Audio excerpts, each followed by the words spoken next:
नहमदुहु व नुसल्ली अला रसूलिहिल करीम अम्मा बाद फ़ाऊज़ु बिल्लाहि मिनश शैतानिर रजीम बिस्मिल्लाहिर रहमानिर रहीम। दोस्तों, आजकल हमारे मुआशरे के अंदर रिश्तेदारों के अंदर आपस के अंदर लड़ाइयाँ झगड़े, छोटी छोटी बातों पर नाराज़गियाँ, छोटी छोटी बातों पर एक दूसरे के साथ कता कलामी कर लेना, एक दूसरे को छोड़ देना, एक दूसरे की खुशी गमी में शामिल होना छोड़ देना, ये बात आम हो चुकी है। तो दोस्तों, आज के छोटे से क्लिप के अंदर इस मौजू पर 3 अहादीस रसूल सल्लल्लाहु अलैहि वसल्लम में आपके सामने मुख्तसर वक़्त में रखने की कोशिश करूँगा।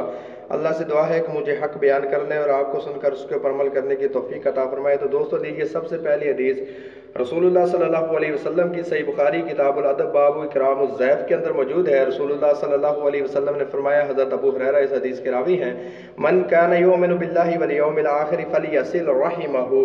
जो बंदा ये गुमान करता है कि वो अल्लाह और यौम आखिरत पर ईमान रखने वाला है, यानी जो अल्लाह और यौम आखिरत पर ईमान रखता है, तो उसे ये काम करना चाहिए, फलियसिल रहिमहु, चाहिए कि रिश्तेदारी को मिलाकर रखे, सिला रहमी करे।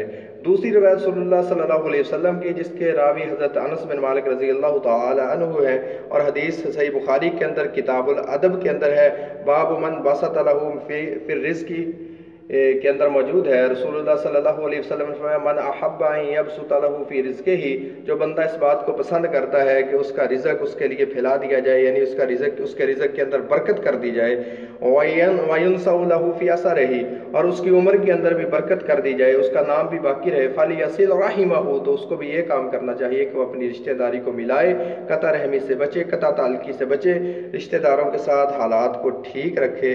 और रसूलुल्लाह सल्लल्लाहु अलैहि वसल्लम की तीसरी हदीस हज़रत जुबैर बिन मुतइम रज़ी अल्लाह तआला अन्हु इस हदीस के रावी हैं, और हदीस सही बुखारी किताबुल अदब बाब इस्मुल ख़ातिब के अंदर मौजूद है, और सही मुस्लिम के अंदर 2556 नंबर रवायत मौजूद है।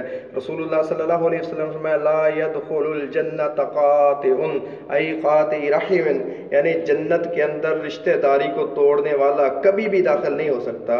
रिश्तेदारियों को तोड़ने वाला, रिश्तेदारों को आपस के अंदर बखेरने वाला, रिश्तेदारों के साथ अच्छा ताल्लुक ना रखने वाला बंदा जन्नत के अंदर दाखिल नहीं हो सकता। ये रसूलुल्लाह सल्लल्लाहु अलैहि वसल्लम का कौल है। तो आखिर में अल्लाह से दुआ है कि हमें हक़ बात को समझ कर उसके ऊपर अमल करने की तौफ़ीक़ अता फ़रमाए। वमा तौफ़ीक़ी इल्ला